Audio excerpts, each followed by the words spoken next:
कोणाच्या हातामध्ये हा देश द्यायचा याचा निर्णय करण्याची निवडणूक आहे। आणि बंधू भगिनींनो, या निवडणुकीमध्ये आता देशामध्ये दोनच पर्याय निर्माण झाले आहेत। एकीकडे विश्वगौरव असलेले आपले विकास पुरुष नरेंद्र मोदीजी आहे आणि मोदीजींच्या समवेत माननीय एकनाथरावजी शिंदेच्या नेतृत्वात शिवसेना आहे, अजितदादांच्या नेतृत्वात राष्ट्रवादी काँग्रेस आहे, मनसे आहे, आठवले साहेबांची रिपब्लिकन पार्टी आहे, पिरिपा आहे, रासपा आहे, वेगवेगळ्या पक्षांची आपली महायुती आहे आणि ही महायुती एक सक्षम पर्याय म्हणून आपल्या पुढे आहे। आणि दुसरीकडे राहुल गांधी यांच्या नेतृत्वात 26 पक्ष एकत्रित आले आहेत, राहुल गांधी त्यांचे नेते आहेत। बंधू भगिनींनो, आपली युती कशी आहे? आपल्या युतीचं इंजिन आहे नरेंद्र मोदीजी, पॉवरफुल इंजिन, आणि त्याला शिवसेनेची बोगी आहे, राष्ट्रवादीची बोगी आहे, मनसेची बोगी आहे, रिपाईची बोगी आहे, सगळ्या बोग्या या ठिकाणी लागलेल्या आहेत। आणि या बोग्यांमध्ये दीन दलित गोरगरीब आदिवासी शेतकरी शेतमजूर महिला अल्पसंख्याक ओबीसी भटके विमुक्त सगळ्यांना बसायला जागा आहे। सगळ्यांना बसवून सबका साथ सबका विकास म्हणत मोदीजींची ट्रेन झपाट्याने विकासाकडे जाते। पण दुसरीकडे काय अवस्था आहे? दुसरीकडे अवस्था आहे राहुल गांधींची ट्रेन कशी आहे?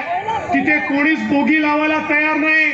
सगळे म्हणतात आम्हीच इंजिन आहोत। राहुल गांधी म्हणतात मी इंजिन आहे, शरद पवार म्हणतात मी इंजिन आहे, उद्धव ठाकरे म्हणतात मी इंजिन आहे, लालू प्रसाद म्हणतात मी इंजिन आहे, मुलायम सिंगांचा पोरगा म्हणतो मी इंजिन आहे, ममता बॅनर्जी म्हणते मी इंजिन आहे, स्टॅलिन म्हणतो मी इंजिन आहे। तिथे केवळ इंजिनच आहे। माझा तुम्हाला सवाल आहे, इंजिन मध्ये सामान्य माणसाला बसायला जागा असते का? इंजिन मध्ये केवळ ड्रायव्हर बसतो। आणि यांचं इंजिन कसं आहे? या ठिकाणी सोनियाजीच्या इंजिन मध्ये फक्त राहुल गांधी आणि प्रियंका गांधी बसतात।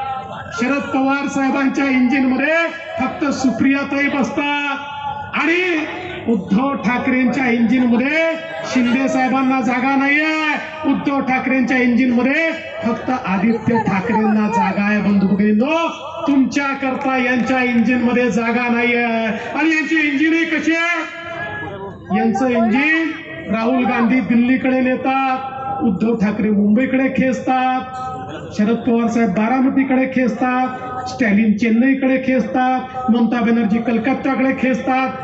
यांचं इंजिन हलतही नाही, डुलतही नाही, चालतही नाही, बोलतही नाही, ठप्प पडलेलं इंजिन आहे। त्यामुळे या निवडणुकीमध्ये जेव्हा प्रतापरावच्या कमळाचं चिन्ह तुम्ही दाबाल, बुलढाण्याची बोगी मोदीजींच्या इंजिनला लागेल आणि अख्खा बुलढाणा लोकसभा मतदारसंघ थेट विकासाकडे निघेल। तो काढण्याकरता आज आपण सगळे एकत्रित आलो। बंधू भगिनींनो, रामाच्या हातात काय आहे? आपण जय श्रीराम म्हणतो ना, कोण कोण रामाला मानतं? सगळे रामाला मानतात। मग प्रभू श्रीरामांच्या हातामध्ये काय आहे? मग एकनाथराव शिंदेजींच्या हातात काय आहे? प्रतापराव जाधवांच्या हातात काय आहे? या मतदारसंघामध्ये मोदीजींच्या हातात काय आहे? काय आहे? काय आहे? धनुष्याला त्या ठिकाणी मत दिल्यानंतर मत कोणाला मिळणार आहे? कोणाला? कोणाला? मोदीजींना मिळणार आहे। मोदीजींना मत म्हणजे धनुष्य बाणाला मत, धनुष्य बाणाला मत आपल्याला द्यायचं आहे।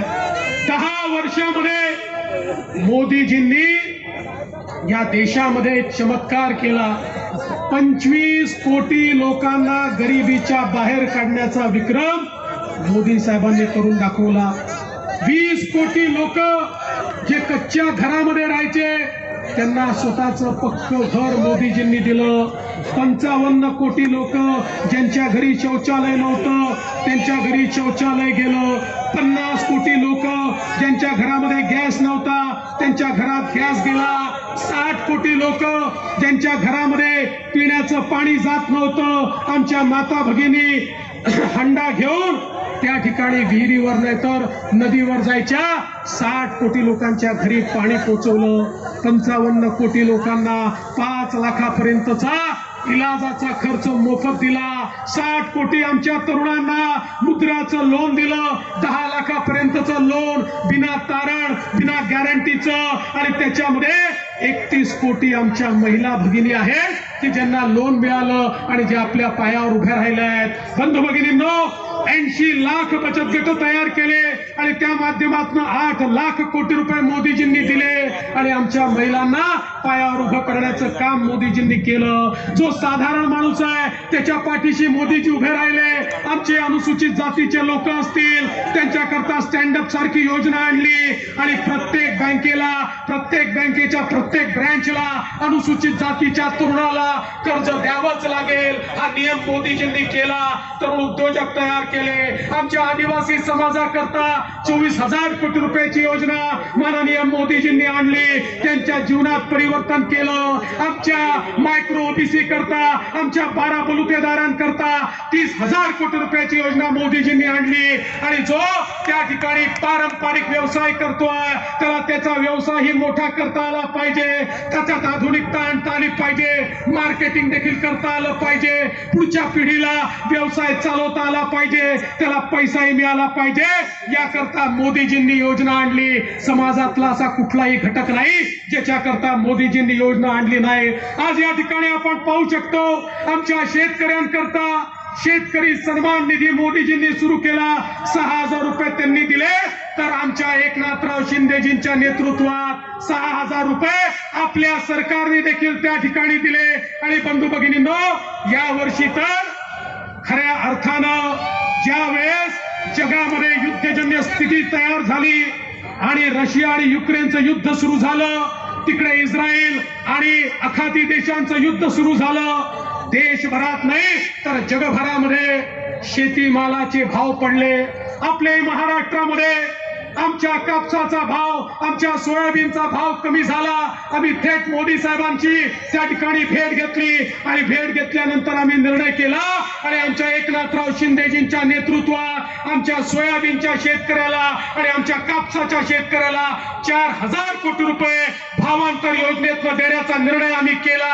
आणि बंधू भगिनींनो, आता तर या ठिकाणी आचारसंहिता आहे, पण आचारसंहिता संपल्यानंतर आमच्या कापसाच्या शेतकऱ्याला आणि सोयाबीनच्या शेतकऱ्याला थेट त्याच्या खात्यामध्ये भावांतर योजनेच्या अंतर्गत पैसे देऊन त्याचं नुकसान होऊ देणार नाही, अशा प्रकारे शेतकऱ्याच्या पाठीशी उभं राहणारं हे आमचं एकनाथराव शिंदेजींचं सरकार आहे, अजितदादांचं आणि आमचं सरकार आहे. आज आपण पाहू शकतो इतक्या मोठ्या प्रमाणात विकास कामं होत आहेत. मोदीजींनी या